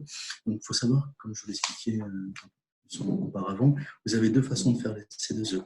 Vous avez deux façons d'acheter les C2E. Vous faites le premier qui est ce qu'on appelle l'achat d'un C2E qui n'est pas encore créé. Donc, vous allez sur le marché, vous allez mettre en place des partenariats, vous allez pouvoir dire à des bénéficiaires, si vous faites ces travaux-là, je vais pouvoir mettre en place des C2E. Et donc, in fine, vous allez avoir un C2E qui va être entre 6,50 et 7,50 aujourd'hui, qui est le plus ou moins marché. Puis après, vous avez une deuxième possibilité, si vous avez des entreprises qui ont fini des C2E, qui les rachètent. Et donc là, vous êtes vraiment dans le cadre de la bourse. Ça veut dire que j'ai 1 kilo d'or à acheter, j'en ai quelqu'un qui m'en propose 100, puis il y a quelqu'un d'autre qui m'en propose 110. Donc on est vraiment sur le cas d'un bien meuble dans une bourse. Et donc vous avez aujourd'hui des C2E. Alors le 9 €, on va même aller jusqu'à 9,50 €, 10 €. Donc sur ce fameux marché spot où, par exemple, EDF va dire moi là j'ai besoin de C2E, je suis prêt à les acheter tant parce que je sais que sinon je vais les payer 15 €. Donc ça permet d'avoir des spéculations qui sont très fortes.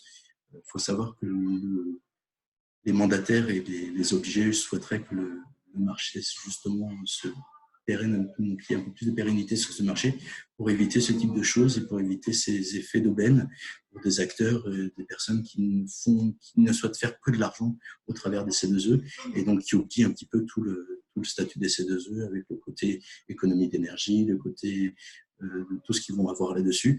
Donc c'est bien malheureux, mais ça existe et c'est tout à fait le cas.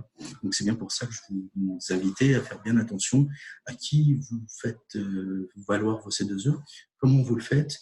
Vérifiez bien que vous ne cédez pas vos C2E dans cette partie-là.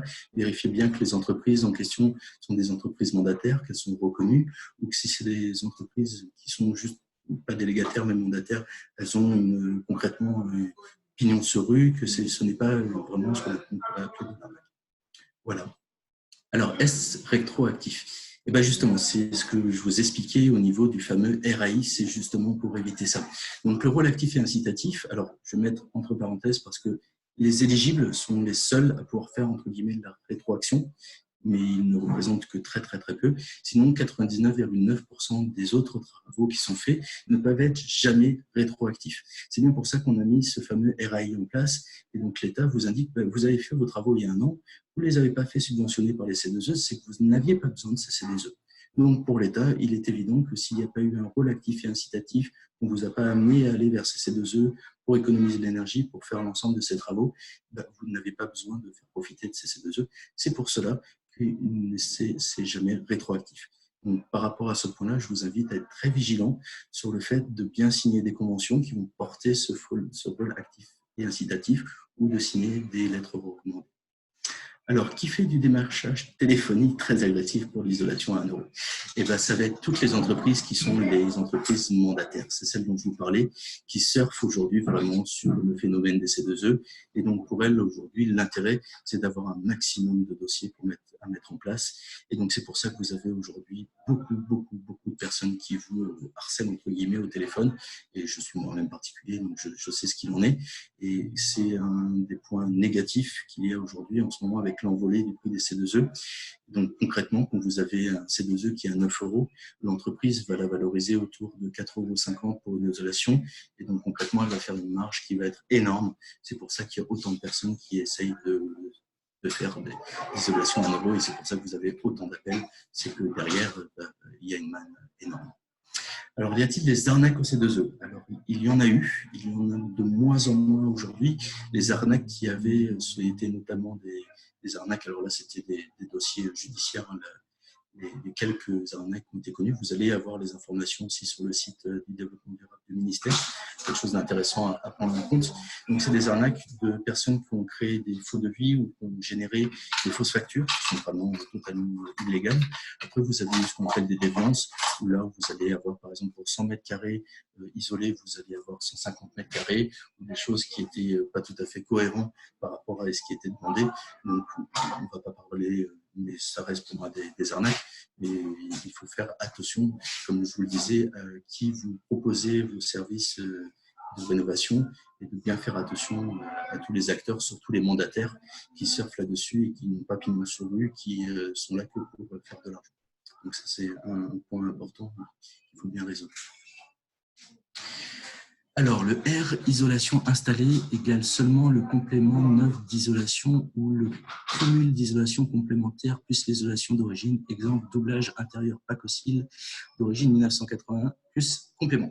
Alors non, ça va être absolument que le neuf de l'isolation. On ne va pas pouvoir prendre en compte le doublage intérieur parce que de toute façon, on va parler par exemple d'une isolation faite en 1980, la durée de vie moyenne d'une isolation aujourd'hui est grosso modo de 30 ans. Donc, comme vous pouvez utiliser qu'une fois le C2E pour faire une isolation et qu'on a dit que l'isolation, la durée de vie sur la fiche d'opération standardisée était de 30 ans, et ben, vous ne pouvez pas refaire cette isolation avant 30 ans. Donc, normalement, vous ne pouvez pas avoir ce type de choses. Donc, quand on parle d'un R pour une installation, on parle toujours du R du travail qui va être fait, et on ne prendra pas l'isolation de ce qu'il y avait d'origine. On va toujours parler du R de l'isolation qui va être installée, que ce soit dans un double partage, dans l'isolation extérieure ou dans l'isolation de groupe. Voilà, j'espère avoir répondu à la question. Je n'ai pas bien compris la phrase « Trouver le rôle actif, l'être recommandé à qui indique quoi, comment ». Alors, donc, concrètement, comme je vous l'expliquais, trouver le rôle actif et incitatif pour passer aux différents moyens. Donc, je vous invite à faire, dans le cadre d'entreprise, à signer ce qu'on appelle des conventions, qui sont des contrats cadres qui permettent d'être un petit peu plus souple au niveau du RAI, puisqu'une fois que vous avez signé cette convention, tous les devis qui vont rentrer dans le cadre de cette convention vont pouvoir obtenir ce RAI de façon indirecte. Après, si vous avez un petit dossier, si vous ne pouvez pas passer par cette convention, eh ben, vous allez passer par cette fameuse lettre recommandée. Alors concrètement, cette lettre recommandée, vous allez avoir un travail d'isolation à faire, vous allez avoir un changement de chaudière à faire. Et ben, pour prouver que l'entreprise délégataire ou que le partenaire prestataire ou installateur qui, lui, a un partenariat avec un obligé, vous a bien proposé cette chaudière en fonction du rôle actif et incitatif, toujours, on y tient beaucoup malheureusement dans le métier, mais c'est la base, et ben, il va vous envoyer une lettre recommandée en vous disant, voilà, je vous ai proposé de faire tels travaux en fonction de tel dispositif, est-ce que cela vous conforte ou vous intéresse? Vous allez renvoyer cette lettre recommandée en la signant, et cela va permettre de mettre en place ce fameux RAI.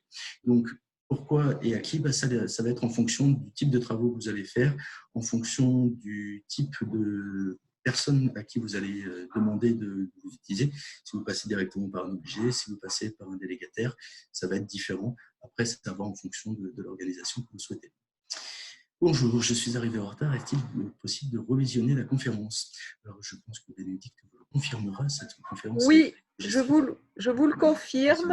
Cette webconférence est enregistrée. Vous pouvez bien évidemment aussi récupérer le PowerPoint qui vous donnera les informations principales que je vais véhiculer au sein de cette présentation. Je laisserai Bénédicte vous confirmer cette réponse. Je n'ai pas tous les tenants et les aboutissants. Alors, une entreprise RGE a-t-elle un intérêt à solliciter les architectes avec lesquels elle travaille pour que celui-ci conseille ses clients à demander des C2E? Alors oui, concrètement, une entreprise RGE a intérêt à le faire. Alors, l'intérêt, il est clair, c'est qu'elle va pouvoir se différencier de ses autres concurrents parce qu'elle va vous proposer des C2E. On parlait du mandat de subrogation, concrètement, elle va dire, voilà, vous avez 10 000 € de travaux. Moi, j'ai un partenaire qui fait des C2E, il me propose de les valoriser à 3 000 €. Donc, concrètement, vous allez pouvoir enlever et payer que 7 000 €. Donc, cette entreprise, elle va être très intéressée à vous proposer ce service supplémentaire qui va la différencier de ses concurrents. Et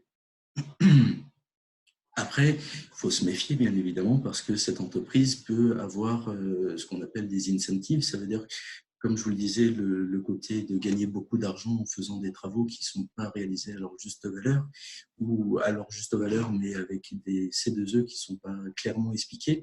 Donc, concrètement, l'entreprise va peut-être faire des travaux et vous dire, voilà, moi, vous avez 5,50 € de C2E, puis en fait, elle se les fait valoriser à 8 €, et concrètement, elle gagne plus d'argent à donner ses C2E à un obligé qu'à faire des travaux. Et donc là, il faut se méfier de ce genre de choses et encore une fois de l'effet d'aubaine. Vous allez pouvoir constater en général que les partenaires des délégataires ou des entreprises qui travaillent avec ces délégataires sont des entreprises qui existaient avant les C2E, qui existeront après les C2E, et donc on attache vraiment beaucoup d'importance à la qualité du travail qui est fait. pour reprendre le cas de l'arnaque ou des déviances qu'il y a eu par rapport à ce marché, c'est le fait d'une isolation qui est faite chez un particulier où la personne va souffler la laine de verre et va le faire très mal, ne va pas enlever les bons éléments. Et donc, concrètement, on va faire un travail qui va générer de l'argent derrière pour l'entreprise, mais qui va être ni fait ni à faire. Et concrètement, pour le bénéficiaire, ça ne va pas lui profiter. Donc, nous, on souhaiterait, tous les délégataires, je pense, se joindre à moi là-dedans, pour que les travaux soient faits le mieux possible, pour qu'ils correspondent bien évidemment à cette économie d'énergie qui est générée. Donc voilà pour répondre à cette entreprise RGA. Alors quels sont les honoraires d'un délégataire? Eh ben, c'est assez différent suivant d'un délégataire à un autre. Je peux vous parler par exemple de mon entreprise suivant le type de travaux qui sont faits. En règle générale, les honoraires qui sont pratiqués sont de l'ordre de 0,5 sur 1 méga. Donc concrètement, aujourd'hui, quand on valorise des dossiers à 6 ou 6,50, vous allez retrouver 0,5 qui va correspondre au prix qui est fait, par exemple, pour le montage du dossier. Donc, ça va être, entre guillemets, la marge ou les honoraires d'un délégataire. C'est ce qui se pratique dans mon entreprise. Après, je ne connais pas toutes les pratiques qui se font. Et encore une fois, normalement, un délégataire, s'il fait bien son travail, il doit être totalement transparent avec vous. Donc, il n'y a aucune raison qu'il ne vous dise pas le prix du C2E avec lequel il va le toucher, à combien il va le revendre, avec quel obligé il travaille, combien d'obligés il a. Il faut vraiment qu'il soit le plus transparent possible. Et moins il sera transparent, plus vous devrez vous méfier sur ses intentions réelles, savoir est-ce que c'est vraiment de gagner de l'argent ou de faire avancer le schmilblick. Voilà pour répondre au taux de commission d'un délégataire. Donc, elles sont toutes différentes. Pourriez-vous donner un exemple d'opération que vous avez menée avec ce dispositif? Alors, j'ai énormément d'opérations. Si vous voulez, je peux vous parler de mon rendez-vous cet après-midi qui était au centre hospitalier d'Aurillac, dans lequel nous avons mis en place une rénovation globale au niveau de l'hôpital. Et donc, on commence par les différents postes. Là, on va commencer par les postes les plus importants parce qu'on a un réseau calorifugé. Donc, on va reprendre encore une fois l'isolation. Donc, c'est un établissement qui a plus de 22 km de canalisation entre son réseau primaire et son réseau secondaire. Il faut savoir que dans beaucoup d'endroits, les réseaux ne sont pas calorifugés. Et quand vous êtes sur des réseaux qui sont ce qu'on appelle des réseaux vapeur ou des réseaux chauds, vous avez de l'eau qui va être à 100 degrés. Et donc, comme elle va naviguer dans des vides sanitaires, et elle va perdre très rapidement en température, et donc ça va avoir un effet très important de pouvoir isoler.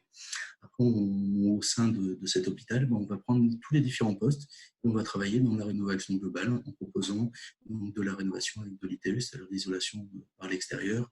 On va proposer aussi l'isolation plancher-bas et au fur et à mesure, on va accompagner ce centre hospitalier pour faire les préconisations sur les chaudières, sur tout un tas d'éléments. Donc voilà pour vous présenter un exemple. Mais aujourd'hui, je fais face à de multiples exemples d'opérations. Je peux vous parler de récupération sur groupe de froid. C'est une opération qui est très bien valorisée aujourd'hui. Quand vous avez un groupe de froid dans une entreprise ou dans une cave vinicole, elle va créer des calories pour faire ce froid, donc émaner de la chaleur. Et donc, par exemple, aujourd'hui, vous avez une fiche qui s'appelle récupération de chaleur sur groupe froid, qui va pouvoir permettre de récupérer cette chaleur qui est perdue normalement et de pouvoir faire ce qu'on appelle un besoin d'ECS, donc d'eau chaude sanitaire.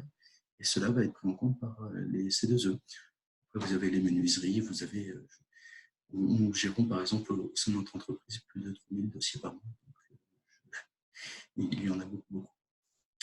Alors, une USCI peut-elle prétendre au C2E pour des travaux de rénovation sur un logement à location d'une habitation principale? Alors oui, que ce soit à la fois le locataire ou le propriétaire, vous pouvez faire jouer les C2E. Vous n'avez pas d'obligation d'être forcément propriétaire de votre logement pour faire l'isolation. Je suis désolé de reprendre encore ce cas, mais c'est celui qui est le plus connu. Donc, il ne faut pas s'arrêter à chaque fois à la typologie qui régit votre bien immobilier. Il faut absolument tout. Donc là, je vais prendre le cas de très grosses pontières qui, évidemment, utilisent cela. Je vais prendre le cas des syndics qui utilisent évidemment beaucoup les C2E et qui en font profiter à leurs propriétaires, à leurs locataires. Donc, bien évidemment, une SCI peut prétendre au C2E. Après, au niveau du bénéficiaire et de la répartition pour concrètement savoir comment cela va se passer, je n'aurai pas d'informations précises à vous donner, mais je peux vous dire que cela est possible.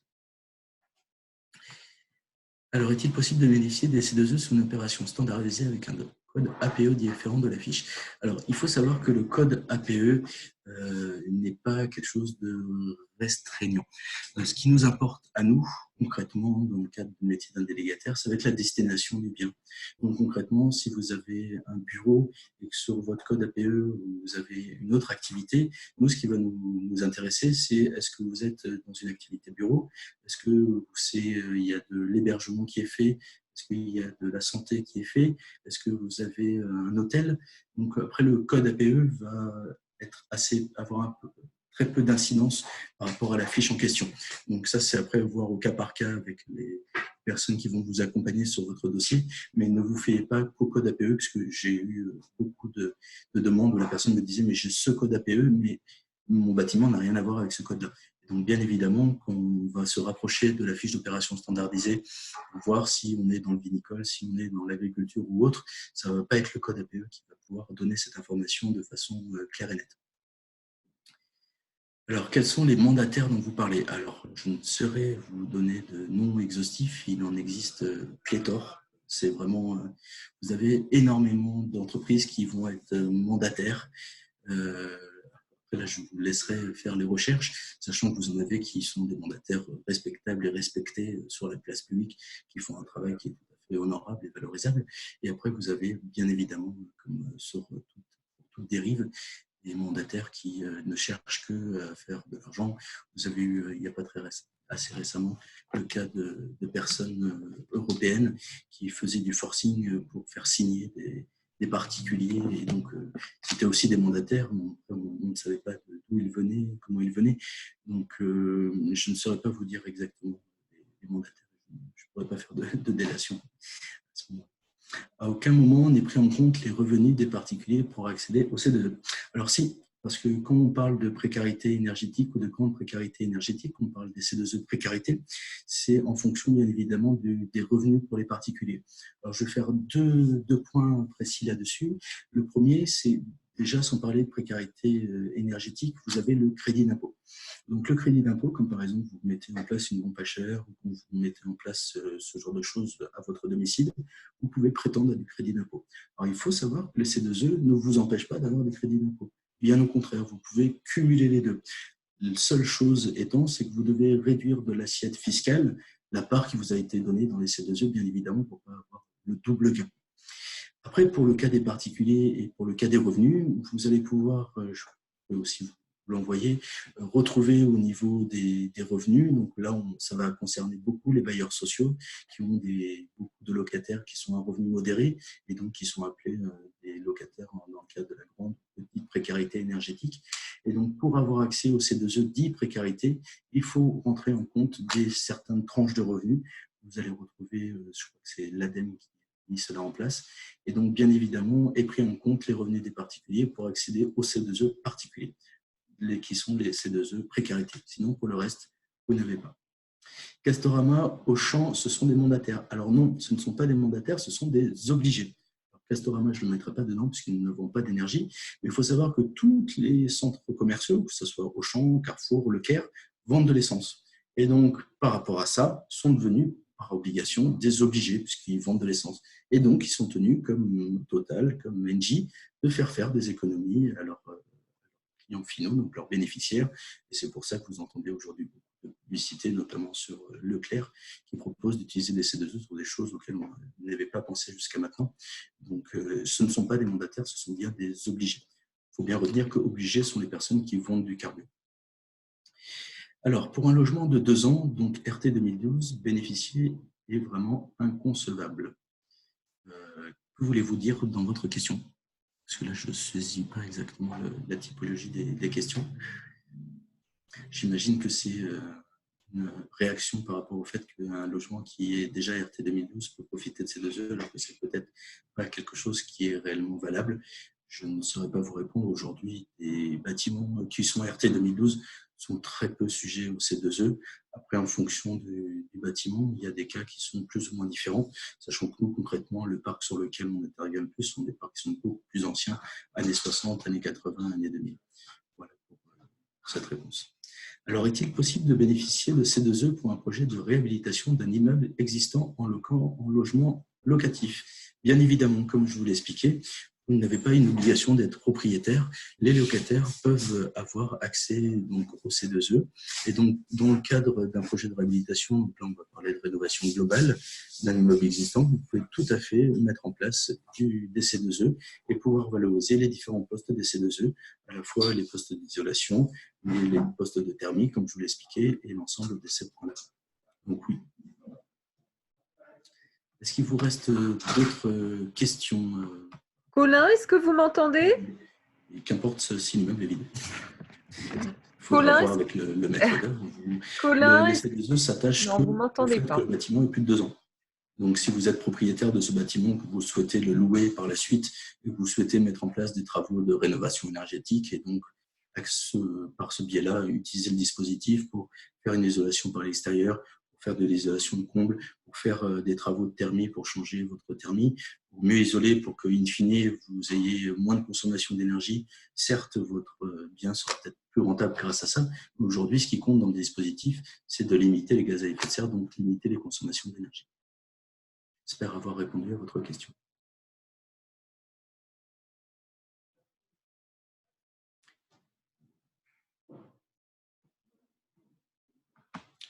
Alors, je pense que donc même les hauts revenus peuvent en bénéficier. Oui, tout à fait. Quand vous êtes dans le cadre des C2E, il n'y a pas de notion de revenu par rapport à ça.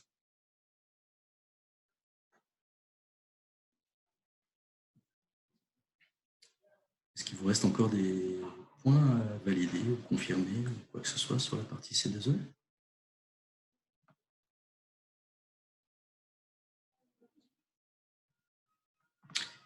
Alors écoutez, je pense que nous avons fini. Tout d'abord, je vous remercie de votre participation à cette session de formation.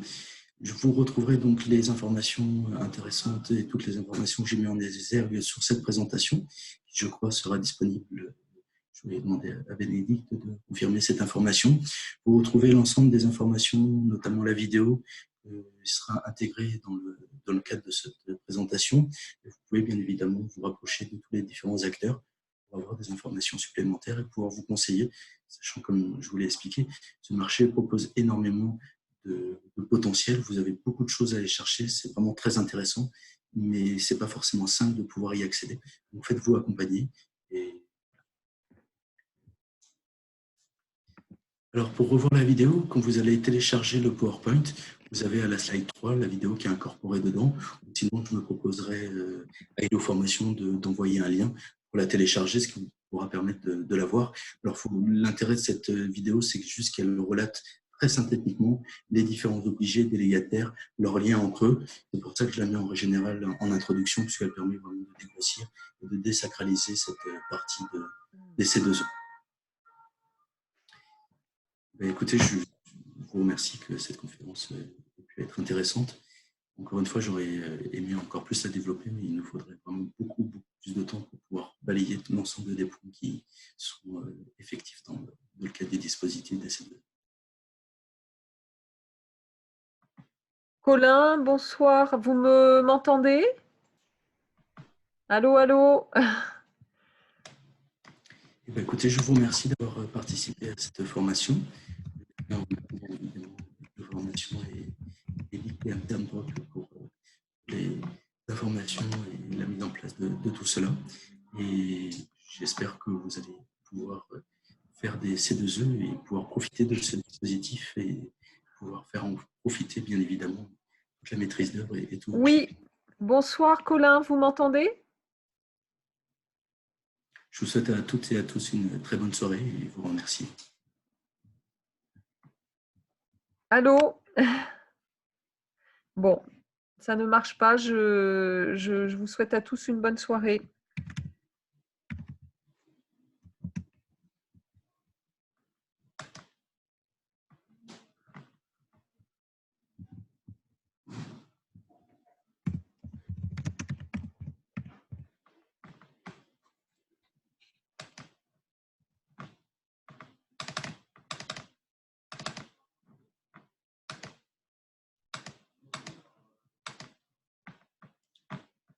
Bénédicte.